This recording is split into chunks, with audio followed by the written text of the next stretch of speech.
Não, eu acho o seguinte, Luiz, a questão dele sobreviver a esse cerco ou não, ela é relativa, né? Ele pode reagir a um cerco mais próximo da polícia, pode ser alvejado, pode vir a óbito, isso aí tudo pode acontecer. Se para os investigadores ele vive é mais interessante, até porque eu entendo também que ele faz parte de um esquema muito maior, ele é apenas um bruto, né? Um soldado brutal de um esquema criminoso, de uma organização criminosa, provavelmente muito maior. E talvez fosse um informante importante nesse sentido. Mas é um homem tão doente, tão depravado, tão enlouquecido, que eu não sei se ele sobrevive a esse cerco, especialmente se reagir.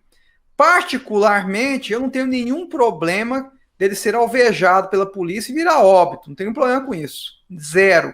Nenhuma preocupação. Acho que os moradores da região ficarão até mais tranquilos, porque as maiores vítimas de tudo isso são os moradores da região, que, ao que tudo indica, estão sendo aterrorizados há muito tempo. É verdade. Como o último crime que ele praticou em Ceilândia foi um crime extremamente brutal, em que ele exterminou uma família inteira, né, os pais e as duas crianças, e chamou a atenção, mas a região do entorno de Brasília enfrenta esse monstro há muito tempo. Então eu deixo isso nas mãos de Deus, né? Deus que conduzirá esse processo. Se os policiais o escoltarão aos portais do inferno, só Deus sabe. Mas que seja feita justiça. A preocupação é repetir o mesmo erro que foi cometido pelo judiciário no passado. Não sei se recorda do louco de Lusiânia, que matou 16 jovens, né, brutalmente, e havia sido solto depois de cumprir um semiaberto, e depois só 2 anos preso por crime semelhante. O resultado foi 16 jovens mortos. À época, o Paulo Telles, que era o presidente do Tribunal de Justiça, numa entrevista, reconheceu o erro, não é? Mas como reparar o que já aconteceu? Eu espero que, se o Lázaro, por acaso, vier a ser preso com vida, não se cometa o mesmo erro. Para mim, é um homem irrecuperável. Eu não acredito na recuperação dele em nenhuma hipótese. Porque tem a questão também espiritual. Eu não sei se o outro lado permitirá que ele permaneça vivo. Mas isso está nas mãos de Deus. Ele está sob o controle de todas as coisas. Então, na verdade, não é competência do Exército entrar em questões criminais locais. Não é o papel do Exército esse. O Exército poderia ser utilizado para trazer alguma informação, algum equipamento, né? Nós temos a Receita Federal colaborando, também não é competência da Receita Federal atuar nessas questões, mas está fornecendo os drones com infravermelho, que tentam identificar pessoas escondidas na mata, usando a luz infravermelha. Então nós temos colaboração de órgãos diversos. O Exército pode, da mesma maneira, colaborar, mas não pode agir diretamente, porque esse é o papel da polícia local. São crimes locais e, legalmente, a competência da polícia. Na verdade, a grande dificuldade desse caso é que, ao que tudo indica, como já foi dito, o Lázaro está sendo auxiliado por outras pessoas. Eu acredito numa organização criminosa complexa, envolvendo a pessoa dele, envolvendo as propriedades da região, interesses diversos. Nós temos casos de grilagem, me parece, de tentativa de cooptar e pressionar fazendeiros por N razões, e ele pode ser um dos soldados desse movimento. Agora, isso tem que ser bastante investigado, desbaratado. Aquela região do entorno de Brasília tem uma história de sofrimento com crime, não é de hoje. Lá já tem aterrorizado e outros criminosos ali há muito tempo. Eu espero que esse caso tão patético, né, tão triste, possa, pelo menos, trazer um pouco mais de tranquilidade às pessoas da região. Pelo menos policiamento ali nunca se viu igual. Não, Luiz, eu vou ser bem objetivo, como eu fui em lives passadas que nós fizemos. Eu vou ser bem franco. Sim. Infelizmente, o que tem se consolidado na América Latina, e eu cito o México como exemplo, o México hoje é praticamente um narco-estado, é um país que foi tomado pelos cartéis de drogas, que comandam o governo, a política, interferem no país de diversas maneiras. Infelizmente, o México se tornou isso. Nós estamos vendo, por exemplo, a transferência de várias lideranças de organizações criminosas no Brasil para a cidade do Rio de Janeiro. Isso já está sendo documentado e acompanhado, né, pelas autoridades policiais brasileiras. O Rio de Janeiro também está se transformando num narco-estado, por N razões. E os direitos humanos, né, infelizmente, com suas honrosas exceções, é um braço do crime organizado, hoje, defendendo seus interesses. Então, na verdade, o Lázaro, ele é um soldado valioso do crime organizado. Um soldado valioso, né, um homem louco, né, completamente uma besta fera, que é muito conveniente na mão do crime organizado. Eu, como eu disse mais cedo, eu acredito que o Lázaro faça parte de uma organização mais complexa, né, que envolva ali a questão da criminalidade no entorno de Brasília. Não estou dizendo que ele está ligado a uma grande facção criminosa, pode até estar, mas eu acho que no nível local, você tem uma estrutura complexa de crime organizado, se aproveitando, né, das fragilidades locais para perpetrar crimes, e ele é um instrumento para tanto. E me causou estranheza, porque me parece que já tem pelo menos 2 advogados falando por ele. Você já tem um advogado defendendo os possíveis cúmplices e já tem um outro falando que está negociando com ele e com a Secretaria de Segurança Pública. E são advogados, até onde eu sei, importantes nas áreas que atuam. Não estou entrando no mérito dos advogados, são pessoas até idôneas e sérias.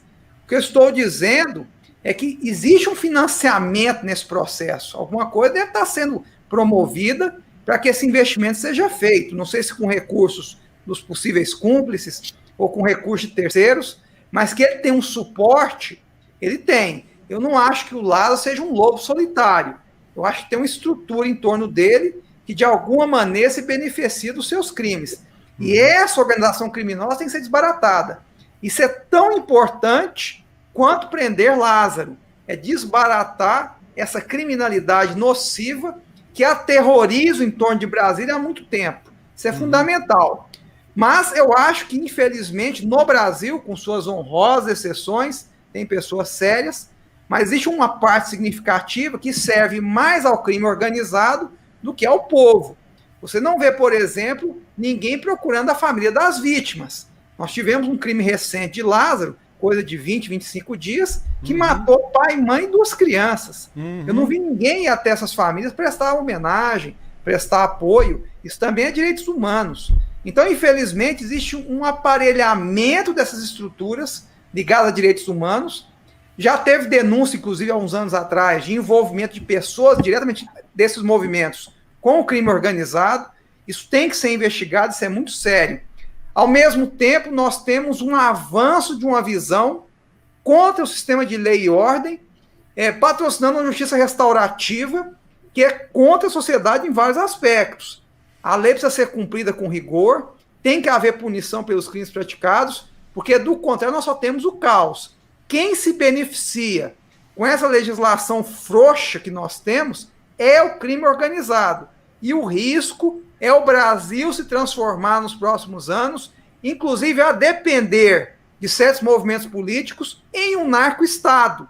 E eu alerto, nós já temos unidades federativas do Brasil que já são verdadeiros narco-estados. Destaco o Rio de Janeiro e alguns estados do Nordeste brasileiro. São Paulo também vive uma situação precária. Nós temos ali o PCC, que é uma instituição muito fortalecida hoje, que arrecada bilhões de reais por ano, poderosíssima, e vão se colocando muitas vezes acima do próprio Estado.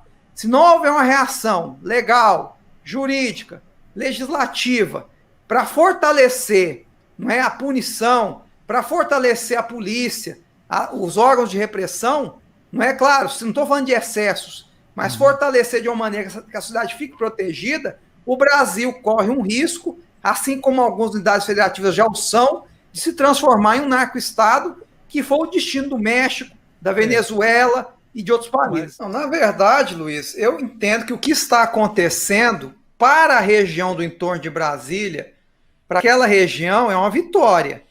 Quer dizer, aquela região nunca foi atendida em matéria de segurança pública como está sendo atendida agora. Quer dizer, apesar dos pesares, apesar dessa besta fera solta ali na região, as pessoas estão vendo polícia, estão vendo policiamento, patrulhamento, acompanhamento, fazenda por fazenda ali. Isso não se viu antes. Não estou dizendo que a Polícia Militar estava ausente da região, mas nessa proporção nunca se viu. Apesar do Lázaro ser, talvez, potencialmente um criminoso menor, ele está mobilizando a maior estrutura que já se viu no Estado, talvez no país, na perseguição de um criminoso. Isso não tem precedente. É algo imenso que a estrutura foi construída ali em volta desse assunto. Eu acredito que o Lázaro faça parte de uma organização criminosa que tem aterrorizado a região há muito tempo. Quem é da região relata histórias de horror, não são de hoje. E essa organização criminosa tem que ser desbaratada. E provavelmente, como quase todas, estão interligadas.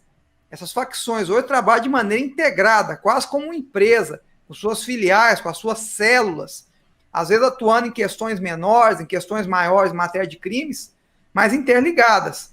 E o Lázaro pode ser o fio da meada, não ele individualmente, não acho que ele tenha grandes informações mais profundas, mas ele é o fio da meada para se chegar a uma estrutura maior que aterroriza aquela região há muito tempo. Não é de hoje que os relatos são trazidos de crimes ali, alguns já sendo investigados pela Polícia Civil há algum tempo, e que foram agravados nos últimos meses, nas últimas semanas, com os crimes do Lázaro. Então eu acho que já há um ganho para a região, porque agora os olhos da segurança pública se voltam para ela, isso já é positivo.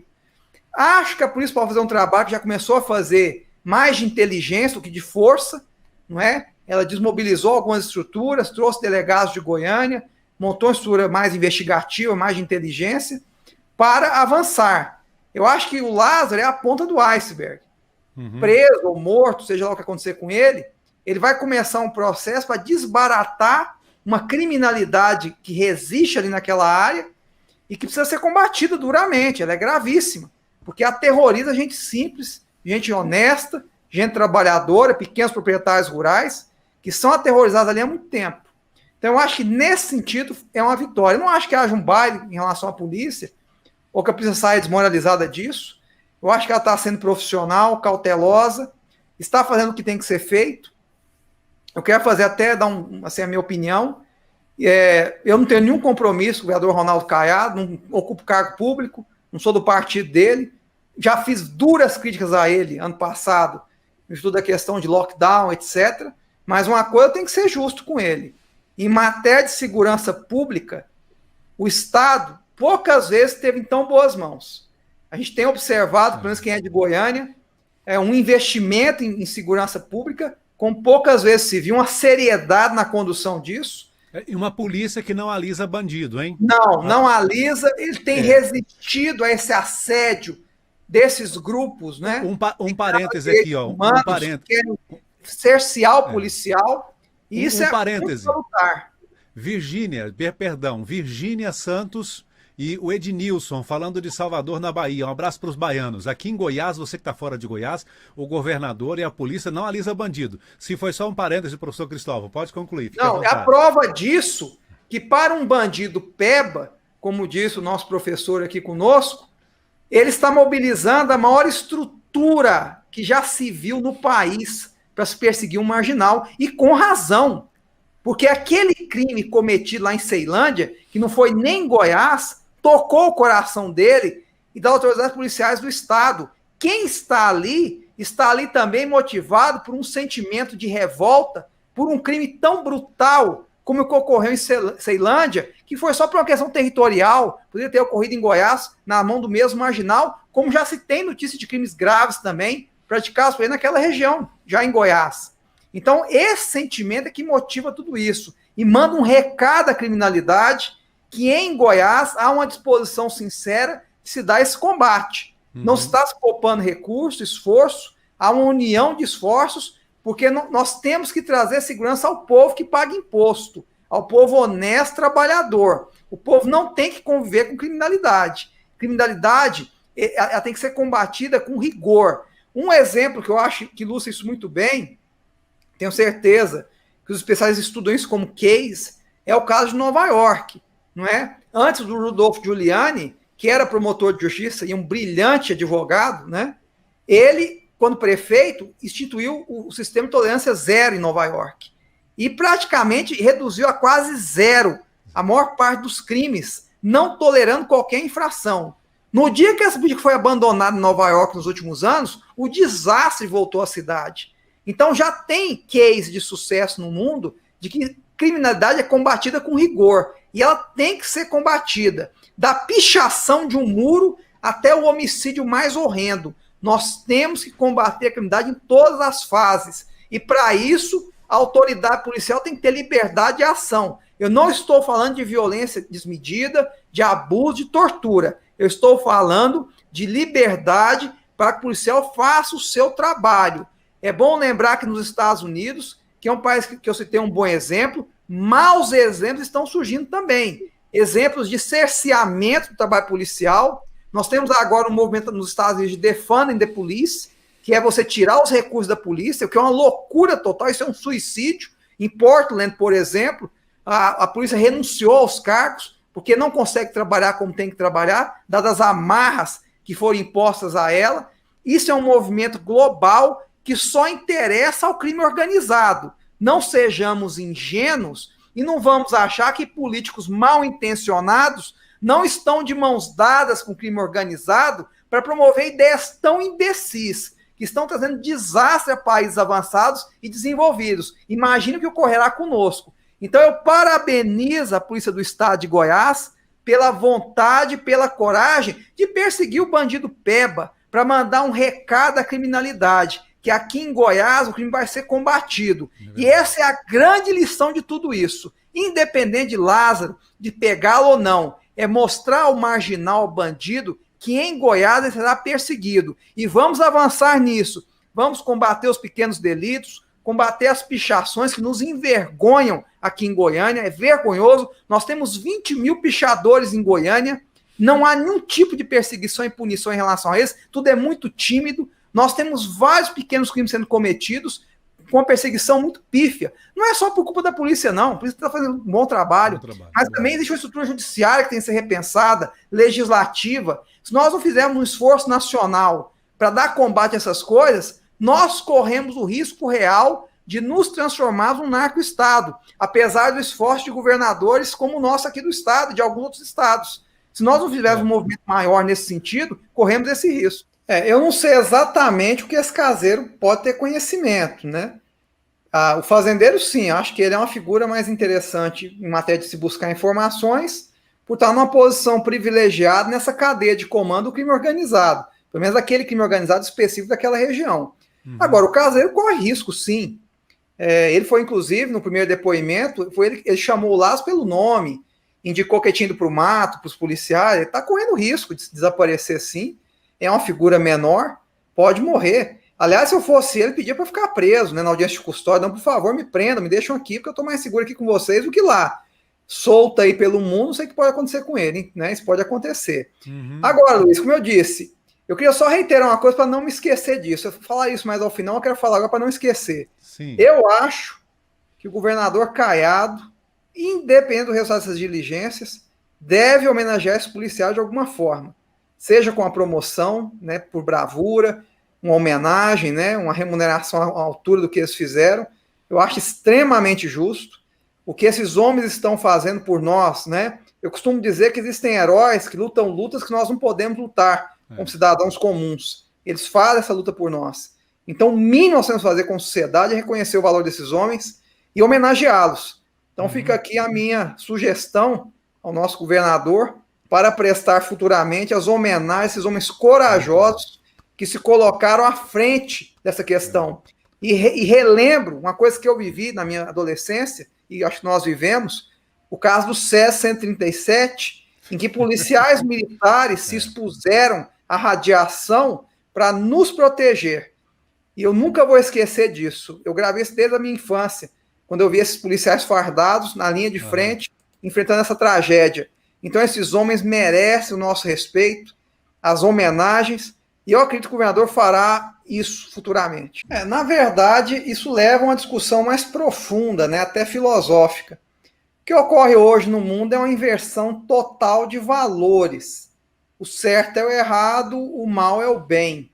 É o que está ocorrendo em vários lugares. Citei o exemplo mais cedo do que tem ocorrido em alguns estados americanos, em que a polícia tem sido extremamente oprimida, reprimida, o crime tem crescido, né, com muita força. Eu me acompanhei um caso nos Estados Unidos que eu fiquei chocado, em que, uma síndrome de Estocolmo, como disse aí o Fábio Augusto, bem lembrado. Nesse caso, você encontrava em parques nacionais na Califórnia plantações de maconha a serviço do narcotráfico mexicano na Califórnia, nos parques nacionais, que são terras federais, nos Estados Unidos. Se lá está ocorrendo, você imagina o que ocorre no resto do mundo. Então, infelizmente, o que se vê hoje é uma inversão de valores. Eu me lembro que esse Tiago, né, que foi um serial killer terrível que nós tivemos também, Tiago que Henrique Gomes felizmente da Rocha. continua preso. Tiago Henrique Gomes da Rocha. Se for contar a história da coxinha, ele lembrou da história da coxinha. Ele lembrou da coxinha aí, ó. Mas ninguém me viu. Se bem que a moça reconheceu. É. Então, na verdade, o que ocorre? Existe uma inversão de valores, né? Nós tivemos o caso do Tiago aqui, por exemplo, que é um cara que matava mulheres friamente, né? Covardemente, que arranjou até namorada, noiva, mulheres escrevendo cartas para ele.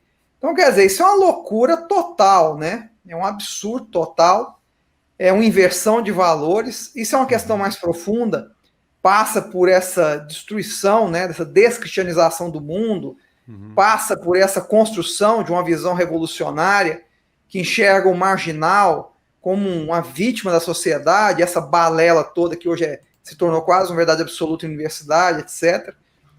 Nós temos hoje as faculdades de direito já extremamente aparelhadas, e isso é preocupante, porque elas vão formar os advogados, juízes, promotores, delegados de polícia, e até que ponto eles caminharão numa visão semelhante, né, relativista em relação ao criminoso. E isso acaba influenciando o comportamento coletivo, né? Pessoas fazem piadas, né, até de mau gosto, às vezes até se envolvem, né? Vem o bandido como uma espécie de herói, de lampião, etc. E isso é um desastre completo civilizacional. Isso é uma total é uma bomba relógio sendo plantada e que os nossos filhos e netos vão colher no futuro. É o que eu disse aqui. O narco-estado está surgindo em vários lugares, não é por acaso. É porque a sociedade vai se convencendo, não é? E vai se entregando ao seu destruidor. Vai se curvando como ovelha perante lobos. Existe uma frase muito interessante que diz o seguinte: nós temos 3 tipos de pessoas no mundo.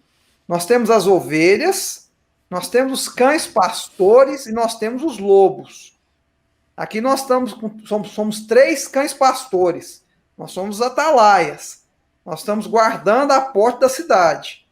Mas se nós formos reprimidos, oprimidos e deixarmos de existir, só vai sobrar as ovelhas e os lobos.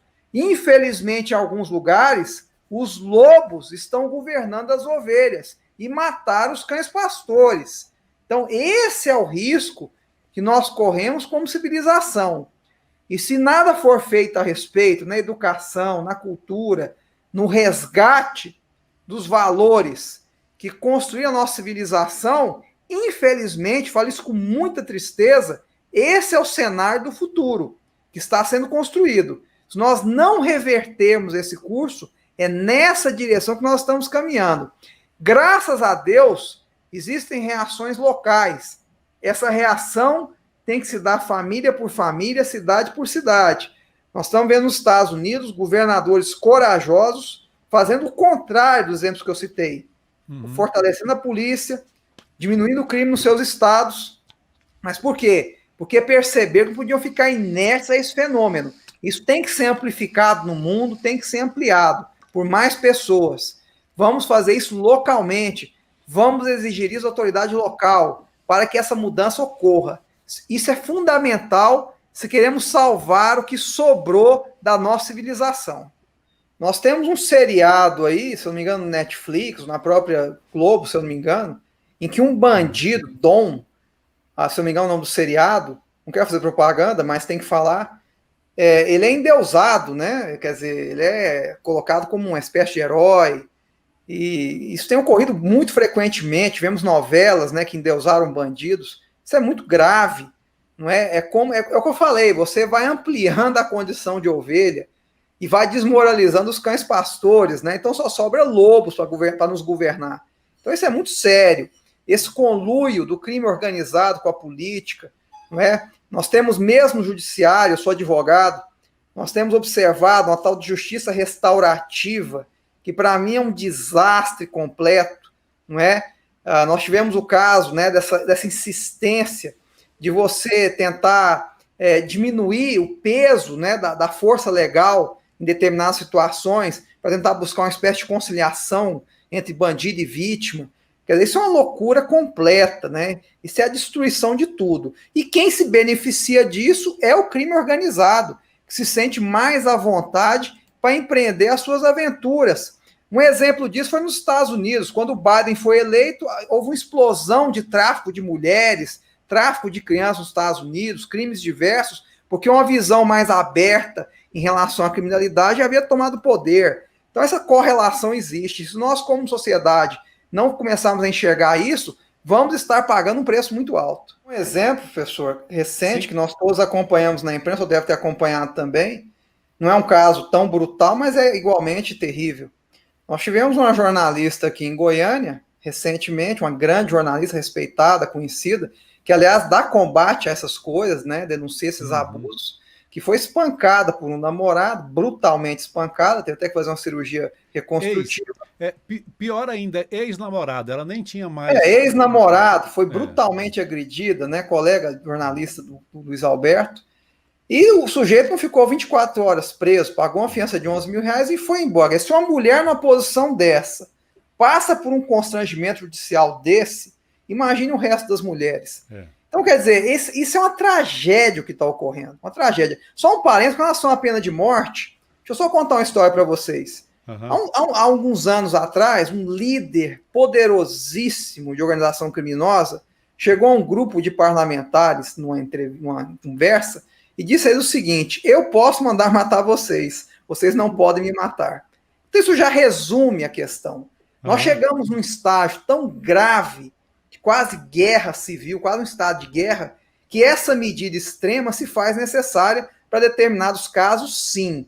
Quem lidera organização criminosa tem que ser tratado como um criminoso de guerra. Essa é a minha opinião. Bom, inclusive, professor Cristóvão, o senhor que também é da área do direito, é advogado, esse caso Lázaro pode ajudar aí a discussão do pacote anticrime na Câmara, ou a discussão na sociedade da pena de morte? Qual a sua opinião, seu ponto de vista? Eu acho que tem uma discussão fantástica que esse caso já nos denotou assim de uma maneira evidente.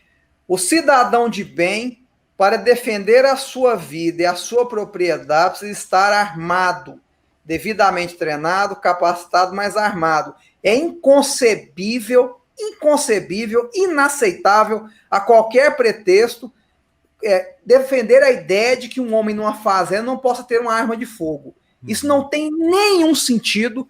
O brasileiro conviveu com armas de fogo durante 4, 5 séculos, sem grandes problemas. É claro que sempre vai haver um excesso, uma falha, isso infelizmente vai acontecer, mas no geral, se pegarmos as estatísticas, o brasileiro sempre teve convivência com arma de fogo. A cidade de São Paulo, nos anos 90, antes desse estatuto ridículo de desarmamento que ocorreu, ela convivia diariamente com 400 mil pessoas armadas andando em São Paulo, cidadãos comuns, e nem por isso terminou em Faroeste, São Paulo. Então, quer dizer, a arma é um instrumento de defesa, como é uma tesoura, como é uma faca, um machado, ela é um instrumento. Em mãos treinadas, ela salva vidas. Ela é a primeira reação de defesa. Eu conheço várias histórias naquele tempo que eu vivi, eu experimentei isso, de mulheres que defenderam as suas casas sozinhas, seus filhos pequenos, dando tiro na porta, tiro no muro e afugentando o bandido.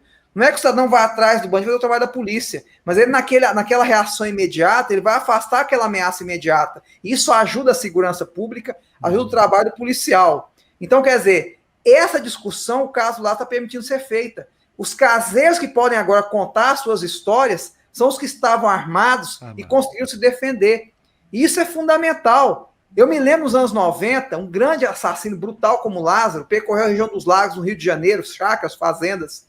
As mulheres, os jovens, os adultos, com um revólver na cintura, no bolso, fazendo seus serviços normais, apartando o gado, ninguém se fugiu, ninguém foi para a casa do parente, ficou lá vigiando as suas coisas. Se o marginal aparecesse, iria se defender. Isso nos anos 90, não tem muito tempo. Mas nós passamos por uma espécie de lobotomia de 2005 para cá, inclusive os nossos governantes desrespeitaram o plebiscito que determinou que continuasse a haver a possibilidade das pessoas portarem armas. Aí, de forma desonesta, criaram uma burocracia tão terrível que impediu as pessoas de terem acesso às armas. E agora, graças a Deus, nós temos pelo menos a possibilidade de fazer essa discussão e de permitir que essa discussão seja feita. Pessoas armadas, devidamente treinadas, salvam vidas. Não dá para jogar tudo nas costas da polícia. Você pode ter o maior aparato policial do mundo, ela não vai chegar a tempo para te defender numa situação imediata.